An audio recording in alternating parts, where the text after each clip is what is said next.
Now, Charles Walker is the MP for Broxbourne and a Vice-Chairman of the 1922 Committee of Backbench Conservative MPs. Caroline Lucas is the Green MP for Brighton Pavilion. They're both here now. Why do you deserve a pay rise? Well, IPSA was set up in 2010 in the wake of the expenses scandal to take pay and expenses out of the hands of members of Parliament. We were told we were never going to have to get involved in this matter again, and it seems like we are. I don't think members of Parliament deserve a pay rise, nor do I think they don't deserve a pay rise. It's a matter for IPSA now. It's an independent body making decisions on our pay. But you will take it? I will take it, yes. Why? Because I've not turned a pay rise down in my 25-year professional career, and I am not going to be holier than thou on your programme or any other programme pretending I'm something that I'm not. Are you going to be holier than thou? I wouldn't call it being holier than thou. I think that the signal that it gives out at a time when public sector workers are effectively having a pay cut, for MPs to have a pay increase of 11% is incredibly unhelpful. I think it sends out the message that we're not all in this together, that we're actually deeply hypocritical. And I think right now, particularly when MPs are held in such little esteem generally, this is just about the worst thing that we could do. Do you think that there may be something in the argument that if you sit in a safe seat, it's much easier to accept it than if you're sitting in a seat that you might lose? I think there's probably some truth in that, which is why you shouldn't have safe seats, and we should change the electoral system so that no MP is feeling so complacent. Oh, that God, they I don't walked think into that. You did, Jeremy. I'm sorry, but you did. But you would accept that we are possibly going on the route to two categories of MP, a category who can afford to take the money and a category who cannot. In terms of public opinion, I think it's wrong that anybody should feel that they can afford to take it. We know this is deeply unpopular outside of Parliament, and quite understandably so. This has been a running sore for 40 years. I mean, members of Parliament have broken links with recommended pay increases for 40 years, or the Prime Ministers of the day have.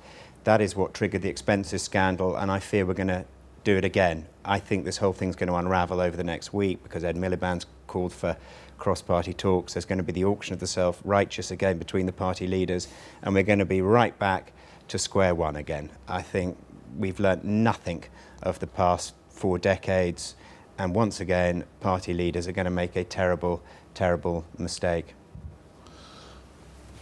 You don't dispute that MPs should be paid? No, I certainly don't dispute that they should be paid. I think, of course, they should be paid and paid it at a reasonable amount. But do you think they should be able to decide their own salaries? Ideally, I believe that it should be an independent body that should do it, which is That's why we exactly find ourselves, what's happened. which is why we find ourselves in a difficult position. But my point would be that I wouldn't have asked that independent body to do this piece of work at a time where we're in the biggest economic crisis for many, many decades. There's no logic to this at all. There is every piece of logic of saying... You shouldn't be setting your own level of pay, you say, and yet you say you should be able to determine when an independent body can do it and when it can't. I would have thought it was common sense at a time when you've got politicians trying to tell the rest of the population that we are in unprecedentedly difficult economic times, that we all have to tighten our belts. At that particular time, to go away and ask anybody, whether it's an independent body or anybody else, to come up with suggestions of a pay increase for MPs, I think is just completely mad timing, and I don't think that's an incomprehensible position to take. I think it's quite a logical one. The other point that was made in David Grossman's report there was that there was a net saving to the Exchequer in these changes because of changes on pensions and all the rest of it. That's a good thing, isn't it? I found myself in the very unusual position of almost agreeing with the Taxpayers Alliance, I think, when the gentleman from there was saying that actually maybe those cuts should be made anyway, not as a trade-off in terms of having an increased salary. So if there are savings to be made on pensions, fine, let's be looking at that as well, but not making that the price we pay for then being able to increase our salaries. But the overall package reduces the cost of politics.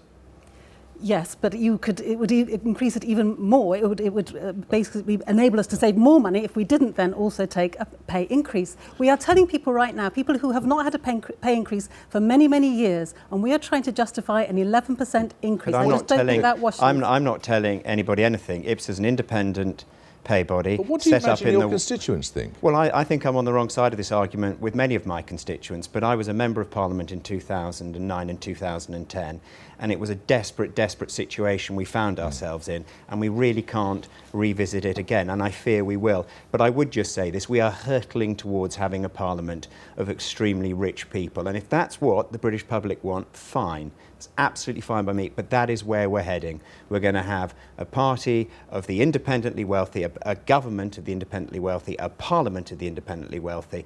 But if that's what the public want, that's absolutely fine. Surely that's going to get only even worse by accepting this pay rise. I don't quite see how that's logical in terms of saying, yes, let's have an 11% Because right pay now we have a rise. number of senior politicians to which being a member of parliament really is a hobby job, that they have vast outside independent wealth, they have high-earning spouses or partners, and really, being a member of parliament or a minister is a hobby job.